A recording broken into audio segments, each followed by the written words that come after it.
होतं, हालायचं नाही, बोलायचं नाही, डुलायचं नाही, सगळं सहन करायचं. पहिलं टाकलं थंड थंड पाणी, नंतर टाकलं पंचामृत, दही, दूध, मध, साखर, तूप, आणि घसा घसा घसा चोळू लागले.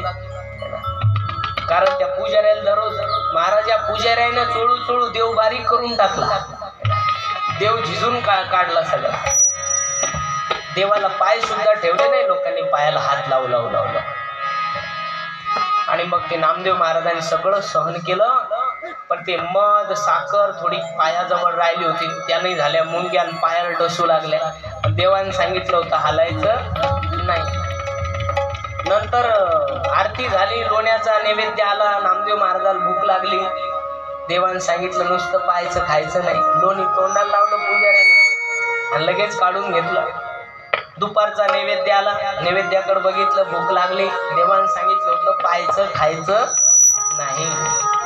इतकी फजिती झाली. देव आले स्नान करून. देव स्नान करून आल्याच्या नंतर नामदेव महाराजांनी लगेच उडी टाकली विटेवरून आणि देवाला सांगितलं पहिलं तुम्ही तुमच्या जागेवर व्हा आणि मला माझ्या जागेवर जाऊ द्या.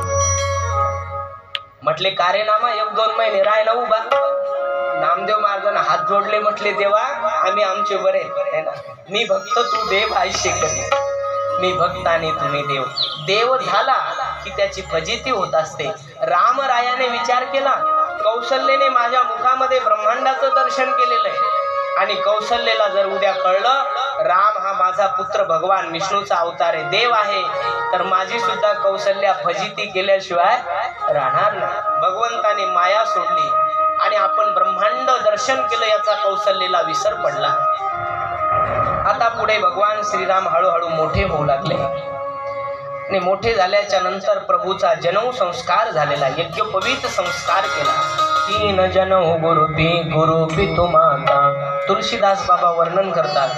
आता रामराया बालक राहिले नाही, काय झाले कुमार. आणि पुत्र जेव्हा कुमार अवस्थेला प्राप्त होतो तेव्हा त्याचा जन्म संस्कार केला पाहिजे. ब्राह्मणाच्या मुलाचा जन्म संस्कार वयाच्या 8व्या वर्षी करायचा असतो. क्षत्रियाच्या मुलाचा द्विज संस्कार जन्म संस्कार 11व्या वर्षी करायचा असतो. रामराया आता 11 वर्षाचे झाले, कुमार अवस्थेला प्राप्त झाले. नंतर गुरु वशिष्ठ मुनीला बोलवलं, जन्म संस्कार केला, मौजी बंधन झालं आणि वशिष्ठ मुनीच्या आश्रमामध्ये रामरायाला, लक्ष्मणाला, भरत आणि शत्रुघ्नाला पाठवलं. कशा करता? धनुर्विद्येचा अभ्यास करण्याकरता, वेदाचा अभ्यास करण्याकरता. सज्जनाहो, पूर्वीच्या काळामध्ये जन्म संस्कार झाला की मुलाला घरी ठेवत नव्हते.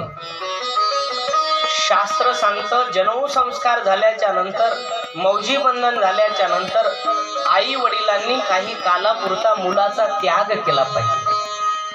कारण मुलगा जसा जसा मोठा व्हायला लागतो तसा तसा तो आईच्या लाडामुळे वाया जात असतो.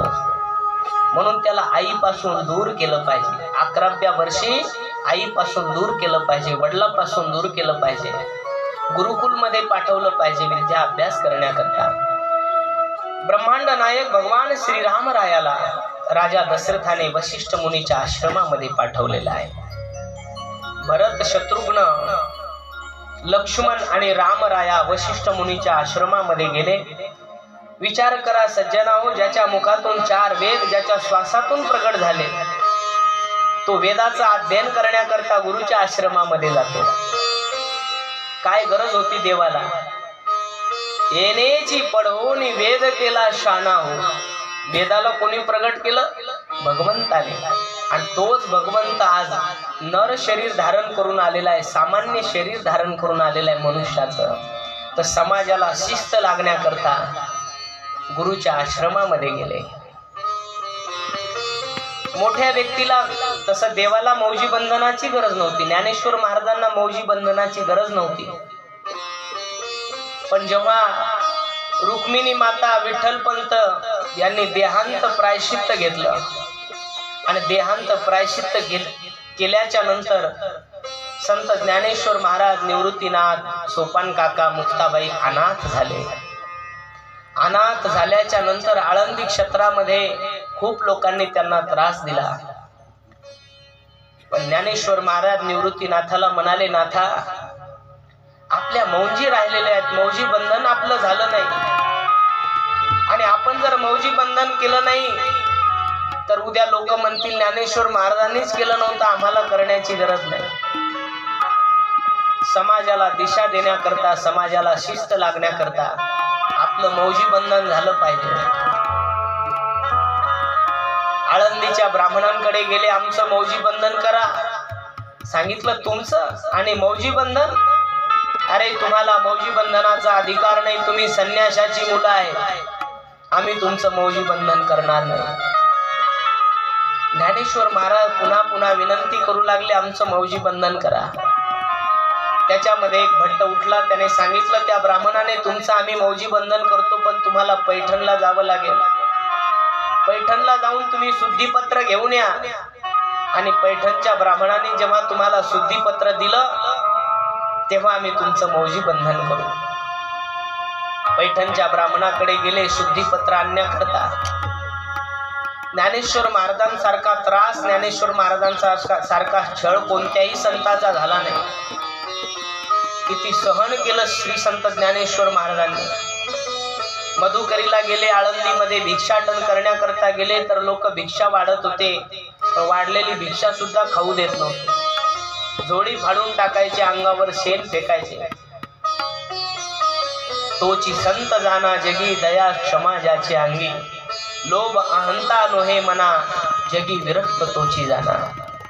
अरे ज्या संत ज्ञानेश्वर महाराजांना जाणव्याची गरज नव्हती, शेंडीची गरज नव्हती, गंध टिलक करण्याची गरज नव्हती, तुळशीच्या माळेची गरज नव्हती, पण एवढं सगळं सहन करून समाजाला योग्य दिशा मिळावी, ज्ञानेश्वर महाराज ज्ञानेश्वरीत वर्णन करतात.